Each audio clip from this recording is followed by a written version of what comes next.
Hi, ഞാൻ Jalal Ahmed, Jal NEET അക്കാഡമിയുടെ founder and CEO. Last year நீங்க நீட் ப்ரிப்பரேஷனுக்காக போன இன்ஸ்டிடியூட், அதே மாதிரி 2024 நீட் எக்ஸாமினேஷனுக்காக கிராஷ் படிச்சவங்களாயிருந்தால் நீங்க படிச்ச இன்ஸ்டிடியூட். இது ஒரு வாட்டி அனாலிசிஸ் பண்ணாமல் மறுபடியும் நீங்க அதே இன்ஸ்டிடியூட்டில் ஜாயின் பண்ணக்கூடாது அந்த ஒரு அறிவுரை கொடுக்கறதுக்காக தான் இந்த ஒரு வீடியோ நான் போடுறேன்.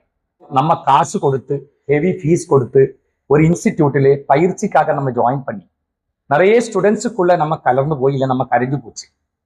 அதுக்கப்புறம் டெஸ்டில் நமது பெர்ஃபார்மன்ஸு, நமது ஸ்கோரு அதெல்லாம் அனாலிசிஸ் பண்றதுக்கும் நம்ம கீழே போயிடுச்சுன்னா நம்மளை மேலேக்கு கொண்டு வர்றதுக்கும் ஒரு சப்போர்ட் இல்லாத ஒரு இன்ஸ்டியூட்ல நீங்க படிச்சுட்டு இருந்தது கொஞ்சம் யோசிச்சு பாருங்க.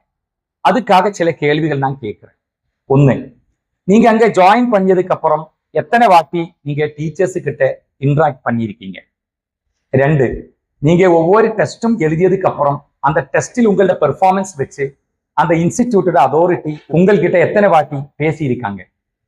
மூணு, உங்களோட வலிமையும் குறைவுகளும் தெரிஞ்சு அதுக்கேற்றபடி சொல்யூஷன் கொடுத்து நீ இப்படி போனா கொஞ்சம் நல்லா இருக்கும் அப்படிப்பட்ட கைடன்ஸ் அந்த இன்ஸ்டிடியூட்டில் உங்களுக்கு கிடைச்சிட்டு இருந்ததா? நாலு, உங்களுக்கு பர்சனலா ஒரு அட்டென்ஷன் கொடுக்காம நீங்க கெட்டுற ஃபீஸை பற்றி மட்டும்தான் அவங்க உங்ககிட்ட பேசிட்டு இருந்ததா? ஓரோ வாட்டியும் டெஸ்ட் முடிஞ்சு ரேங்க் லிஸ்ட் வீட்டுக்கு அனுப்பும் பேரண்ட்ஸ் யாராவது வந்துட்டு என்னோட புள்ள எப்படி இருக்கு அப்படி கேட்டால், ஓகே நீங்க ரேங்க் லிஸ்ட் பார்த்தீங்களா, அந்த ரேங்க் லிஸ்ட் பாருங்க, அதில் இருக்கும் உங்க பிள்ளையோட பெர்ஃபார்மன்ஸ் அப்படி சொல்ற இன்ஸ்டிடியூட் ஆயிருந்தால் அது ஏது இன்ஸ்டிடியூட்டுக்கு அது முடியும், அது ஒரு பெரிய விஷயமே கிடையாது. ஆனால் ரெண்டாவது ஒரு கேள்வி இருக்குல்ல, பேரண்டோட கேள்வி, ஏன் என்னோட புள்ள இப்படி கீழே வந்தது, ஏன் நமக்கு மேலே ஏறி வர முடியல, ஏன் மோக் டெஸ்டும் பார்ட் டெஸ்ட் எல்லாம் வரும்போது இந்த மாதிரி மார்க் கம்மியா வருனது, அதுக்கு காரணம் என்ன அப்படி பிள்ளைய பற்றி கேட்கும் போது அதுக்கு சொல்றதுக்கு ஏதாவது பதில் நீங்க படிச்ச இன்ஸ்டிடியூட்டை நடத்துற ஆள்களுக்கு இருக்கா? இந்த விஷயங்களை நீங்க கண்டிப்பாக அனாலிசிஸ் பண்ணுங்க. நீட் எக்ஸாமினேஷன் ஒரு காம்படிட்டிவ் எக்ஸாமினேஷன் தான். எப்போதுமே நான் சொல்ற மாதிரி அது போர்டு எக்ஸாமினேஷன் கிடையாது. நிறைய ஸ்டூடெண்ட்ஸ் படிக்கிற இடத்திலே ஸ்டூடெண்ட்ஸுக்குள்ள நீங்க டிசோல்வ் ஆகி போய் நினைச்சுக்கோங்க. நிறைய மாணவர்கள், படிக்கக்கூடிய மாணவர்கள் அவங்கள்ட்ட பொட்டன்ஷியல் வெளியெடுக்க முடியாமல் கன்ஃபியூஸ் ஆகி நிற்கிற ஒரு சிச்சுவேஷன் நானே பார்த்திருக்கேன். திருநெல்வேலியில நான் 8 வருஷம் நீட் மாணவர்களுக்கு பாடம் கற்றுக் கொடுத்தா ஒரு எக்ஸ்பீரியன்ஸ் எனக்கு உண்டு. நல்ல பொட்டன்ஷியல் இருக்கிற நிறைய ஸ்டூடெண்ட்ஸ் அவங்க பெரிய கூட்டத்துக்குள்ள கலர்ந்து போகும்போது, அவங்களுக்கு கை கொடுக்க ஆள் இல்லாமல் போகும்போது, அவங்களுக்கு சப்போர்ட் கொடுக்கறதுக்கு ஆள் இல்லாமல் போகும்போது, அவங்களோட வலிமை புரிஞ்சு அதுக்கேற்றபடி கரெக்டான ஒரு டைரக்ஷன் சொல்லி கொடுக்கறதுக்கு ஆள் இல்லாமல் போகும்போது என்ன நடக்கும்? படிக்கிற நிறைய பேர் படிச்சு மார்க் வாங்குவாங்க. ஆனால் மெஜாரிட்டி ஆவரேஜ் ஸ்டூடெண்ட்ஸும் அவங்களோட பொட்டன்ஷியல் பெர்ஃபார்மன்ஸ் ஆக்கி கன்வெர்ட் பண்ண முடியாமல் கீழே போன ஒரு சிச்சுவேஷன் கண்டிப்பா இருக்கும். அது வராமல் இருக்கிறதுக்கு தான் நான் உங்ககிட்ட சொல்றது. நார்மலி பேரண்ட்ஸ் இந்த மாதிரி ரீரிப்பீட் பண்றதுக்கும் கிராஷ் படிச்சவங்க ரிப்பீட் பண்றதுக்குமாக இன்ஸ்டிடியூட் தேடும் போது கன்சிடர் பண்ற ஃபர்ஸ்ட் விஷயம் ஃபினான்ஸ் தான். அது ஒரு ப்ராப்ளம் கிடையாது அப்படி நான் சொல்ல மாட்டேன். நமது வாழ்க்கையிலே நம்ம இன்வெஸ்ட் பண்றது தான் திரும்பி கிடக்கும். அதுதான் நம்ம புரிய வேண்டிய விஷயம். நீங்க ஃபீஸ் ஒரு 10,000 ரூபாய் கம்மி, 20,000 ரூபாய் கம்மி சொல்லிட்டு ஏதாவது ஒரு இன்ஸ்டிடியூட்டில் நீங்க கொண்டு போய் புள்ளங்களை அனுப்பி விடும்போது அங்க புள்ளங்களுக்கு எந்த அளவுக்கு கெயர் கொடுக்குறாங்க அந்த ஒரு விஷயம் நீங்க பார்க்காமல் விட்டுட்டு அப்படின்னா நம்ம செலவு பண்ணிய காசு மொத்தமா வேஸ்ட் ஆகி போகும். அப்போ நம்ம புரிய வேண்டிய விஷயம் என்னது? ஃபீஸ் கம்மியான இடம் இல்ல நிறைய பேருக்கு ரிசல்ட் கிடைக்கிற இடம், அதை விட நம்ம பிள்ளைக்கு நம்ம கொண்டு போய் ஜாயின் பண்ண வைக்கிற நம்ம பிள்ளைக்கு எந்த அளவுக்கு கான்பிடன்ஸ் பூஸ்ட் ஆகுது, எந்த அளவுக்கு பெர்ஃபார்மன்ஸ் லெவல் கூட முடியுது, அதுக்கேற்றபடி எந்த ஒரு உதவி இந்த இன்ஸ்டிடியூட்ல இருந்து கிடைக்கும், அதுதான் கண்டிப்பா நீங்க பார்க்க வேண்டியது.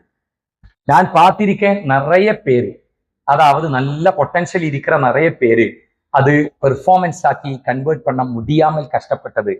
காரணம் அவங்களுக்கு ஒரு தள்ளு கொடுக்கறதுக்கு உந்து சக்தியா இருக்கிறதுக்கு யாருமே கிடையாத ஒரு சிச்சுவேஷன் இருக்கும். டீச்சர்ஸ் வந்து கிளாஸ் எடுக்குமாங்க, அவங்க கிளாஸ் எடுத்துட்டு போவாங்க. அதுக்கப்புறம் நம்ம ஸ்டூடெண்ட்ஸுக்கே ஏற்கனவே இருக்கும்ல என்னது, டீச்சர்ஸுடன் மிங்கிள் ஆகுறதுக்கு ஒரு ஒரு ஒரு ஒரு ஒரு வெக்கம் இல்ல ஒரு தயக்கம் நம்ம மாணவர்களுக்கு இருக்க வாய்ப்பு இருக்கு. 90% மாணவர்களும் அப்படிப்பட்டவங்க தான். இன்ஸ்டிடியூட் என்ன பண்ணணும்னா டீச்சர்ஸும் ஸ்டூடெண்ட்ஸுக்கும் இடையில இந்த ஒரு பவுண்டரியை கம்மி பண்ணி கொண்டு வந்து அவங்களுக்கிடையே இன்ட்ராக்ஷன் ரொம்ப சூப்பரா கொண்டு வரணும். அப்பதான் ஒவ்வொரு ஸ்டூடெண்ட்டுக்கும் அவங்களோட பொட்டன்ஷியல் பெர்ஃபார்மன்ஸ் ஆக்கி கன்வெர்ட் பண்ண முடியும். நிறைய எபிலிட்டி இருக்கிற புள்ள ஸ்கூல்ல நல்ல மார்க் வாங்கியிருக்கு அப்படி எல்லாம் சொல்லிட்டு நீங்க இந்த மாதிரி பர்சனல் கவனம் கிடைக்காத இன்ஸ்டிடியூட்ல மாணவர்களை கொண்டு போய் விட்டு அப்படின்னா கடைசியில் நீங்க அழுக வேண்டிய சிச்சுவேஷன் வரும். ரீரிப்பீட் பண்ண வந்தவங்க கூட ரிப்பீட் பண்ணிய டைமில் கிடைக்காத மார்க், அதாவது அதை விட குறைந்த மார்க் கம்மியான மார்க் வாங்கிய நிறைய வரலாறு என்னோட ஆசிரியர் வாழ்க்கையில நான் பார்த்திருக்கேன். இப்படிப்பட்ட ஒரு சிச்சுவேஷன் வரக்கூடாது என்கிற ஒரு ஆசை என்ற மனசில் இருக்கிறதுனால்தான் நான் இந்த ஜால் நீட் அகாடமி ஸ்டார்ட் பண்ணியதுக்கு முக்கியமான ஒரு காரணம். அதனால் என்னோட அன்பான மாணவர்களை, அவங்கள்ட்ட அன்புக்குரிய பெற்றோர்களை, நீங்க முடிவெடுக்கும் போது யோசிச்சு முடிவெடுத்துக்கோங்க. ஃபீஸ் மட்டும் யோசிச்சு நீங்க முடிவெடுக்கும் போது, ஒரு வருஷம் பிள்ளைக்காக நீங்க செலவு பண்ணும்போது, பிள்ளையோட வாழ்க்கையில ஒரு வருஷத்தை நீங்க பணயம் வைக்கும் போது அதுக்கு ஏற்றபடி ஒரு ரிசல்ட் வராம இருந்தால் நமக்கு எவ்வளவு டென்ஷன் ஆயிருக்கும் யோசிச்சு பாருங்க.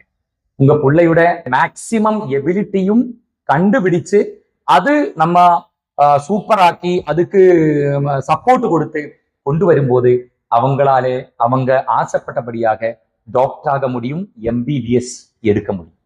உங்க பிள்ளைய நீட் ரிப்பீட் பண்றதுக்கு விடுறதுக்கு முன்னாடி கொஞ்சம் விஷயங்கள் கண்டிப்பா உங்களுக்கு தெரிஞ்சே ஆகணும்.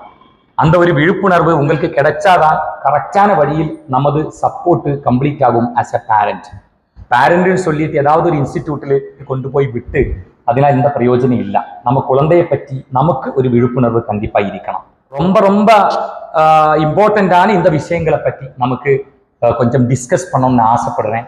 நீங்க நான் நடத்துகிற விழிப்புணர்வு நிகழ்ச்சியில் கலந்து கொள்ளுங்க. ஜூன் மாதம் 8ஆம் தேதி செகண்ட் சாட்டர்டே, 2வது சனிக்கிழமை ஜால் நீட் அகாடமி கேம்பஸில் நடக்கிற விழிப்புணர்வு நிகழ்ச்சியில் நீங்க பெற்றோர்களும் குழந்தைகளும் எல்லோரும் சேர்ந்து கலந்து கொள்ளுங்க. நிறைய விஷயங்கள் உங்களுக்கு கத்துக்கலாம். இதுக்காக நம்ம எந்த ரெஜிஸ்ட்ரேஷன் ஃபீஸும் வாங்குறது கிடையாது. கம்ப்ளீட் இலவசமான இந்த ப்ரோக்ராமில் நீங்க ஒரு 4 மணி நேரம் நீங்க இன்வெஸ்ட் பண்ணினா கண்டிப்பா உங்க வாழ்க்கையில பெரிய பெரிய சேஞ்சுக்கு, மாற்றத்துக்கு அது ஒரு காரணமாகும். உங்கள் அன்போடு ஜால்.